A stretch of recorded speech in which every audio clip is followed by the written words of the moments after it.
The Boston Globe is taking a hard stance today against a Trump presidency, creating an entire section of the paper with a phony snapshot of what it says America might look like next year under Trump. The headlines glare with news of mass deportations, market sink, trade war looms, U.S. soldiers refuse order to kill ISIS families.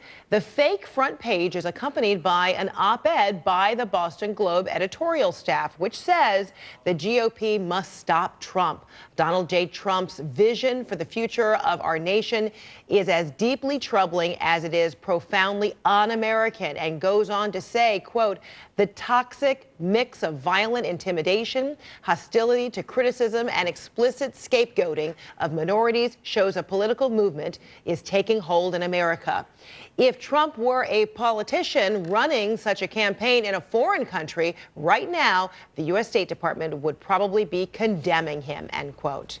So joining me right now, Brian Stelter, CNN senior media correspondent and host of Reliable Sources. Good to see you. So a lot of very unusual things here. The editorial on the page, prominently under the newspaper banner.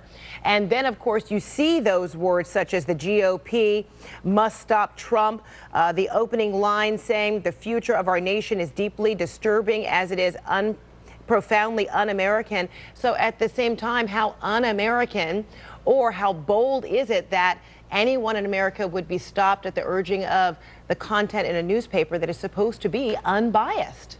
Yeah, in this case, this is kind of going to the extreme, isn't it? I was reading this morning, the headline, Deportations to Begin. This is certainly coming with a point of view. There's no doubt about that. It's coming from the editorial page of the Boston Globe, which is separate from the newsroom. But I realize a lot of people don't necessarily see or care about the difference, and it's already being bashed online as an example of liberal media bias. I think what we're seeing here are editors, and the Boston Globe is one example of a place where editors and producers and anchors want to make a statement, want to get people's attention and pay attention to what Trump has been saying in his own words. So that's what the Globe says it's doing, using his own words to preview the future. But it has definitely been controversial. It's almost like something out of the Onion newspaper, the satirical newspaper, but in real life. Yeah, turn it around again. Let's see the hard copy because it presents itself differently when you go online to the bostonglobe.com.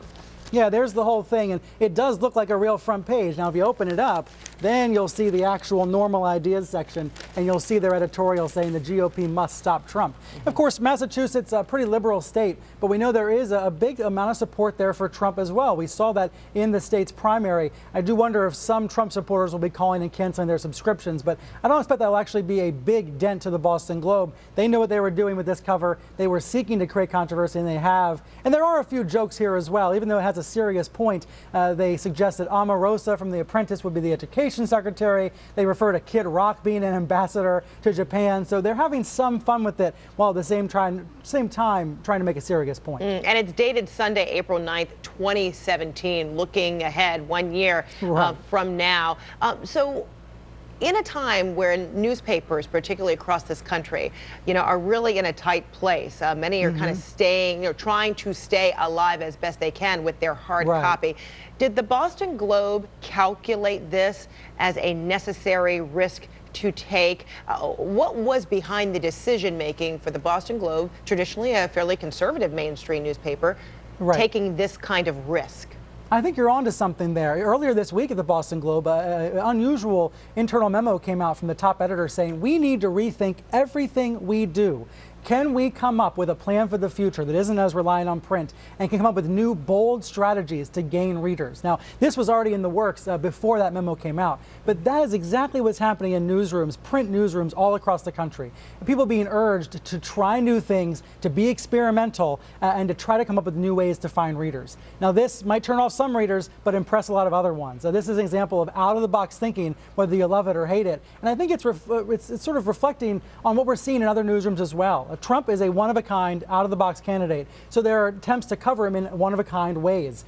We've seen that on websites as well, especially liberal-leaning websites that want to make a point about Trump's various offensive remarks over the months. And this is another way to try to put a spotlight on what Trump has said. But, keep in mind, the editorial page also says Ted Cruz would be an equally extreme, perhaps even more dangerous candidate. Those are the words of the editorial page. But they're not making a front page about Cruz. They're making a front page about Trump.